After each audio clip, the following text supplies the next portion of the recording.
যাক, শেষ পর্যন্ত উদ্বেগ উৎকণ্ঠা কাটলো।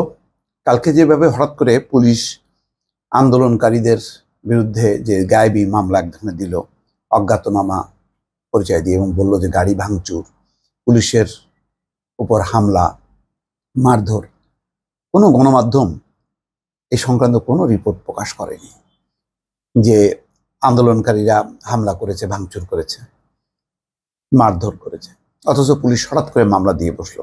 তখন থেকে ভাবছিলাম যে আজকে এই আন্দোলন কতটা শান্তিপূর্ণ হবে, এটা নিয়ে টেনশন করছিলাম। সেই টেনশনের অবসান ঘটেছে।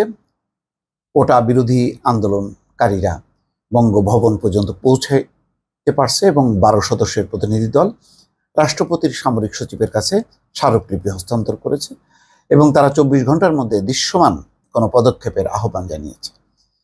তাদের আহ্বান খুব সিম্পল, যে সংসদের জরুরি অধিবেশন ডেকে যাতে এই ব্যাপারে আইন পাশ করা হয়। তারপরেও ভালো যে এই সংসদের উপর তারা ভরসা করছে।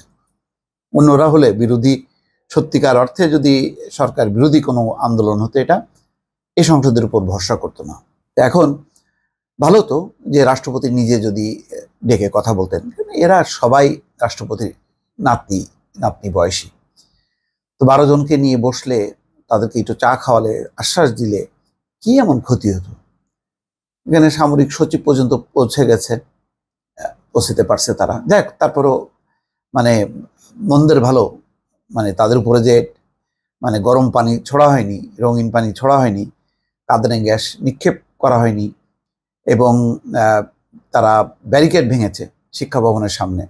ব্যারিকেড ভেঙে তারা গুলিস্তান পর্যন্ত, বাইতুল মুকাররম পর্যন্ত বা 0 পয়েন্ট পর্যন্ত পৌঁছতে পারছে। তারপরে একটা প্রতিনিধি দল গেছে। এই পর্যন্ত যে শান্তিপূর্ণ যেই অবস্থানটা এবং পুলিশের আচরণটা, এটা নিঃসন্দেহে প্রশংসাযোগ্য। তো এখানে বলা হচ্ছে যে তারা ফিরে আসছেন।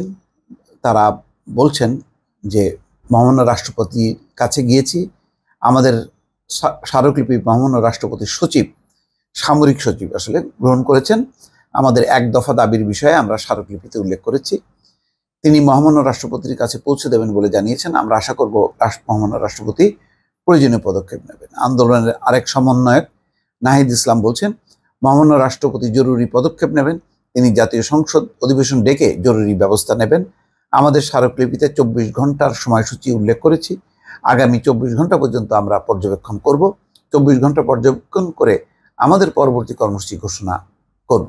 শাহবাগ থানার মামলার বিষয়ে নাহিদ বলেন, অজ্ঞাতনামা মামলা দেওয়া হয়েছে, এই মামলা প্রত্যাহার করতে হবে। এই জন্য আমরা 24 ঘন্টা অপেক্ষা করব, অন্যথায় আমরা কঠোর থেকে কঠোরতম কর্মসূচি দিতে বাধ্য হব।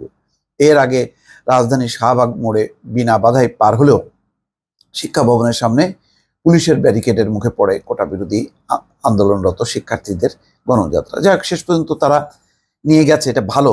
আবার ওবায়দুল কাদের বলছেন যে কোটা বিরোধী এই আন্দোলন আমরা রাজনৈতিকভাবে মোকাবেলা করব না, এটাও ভালো।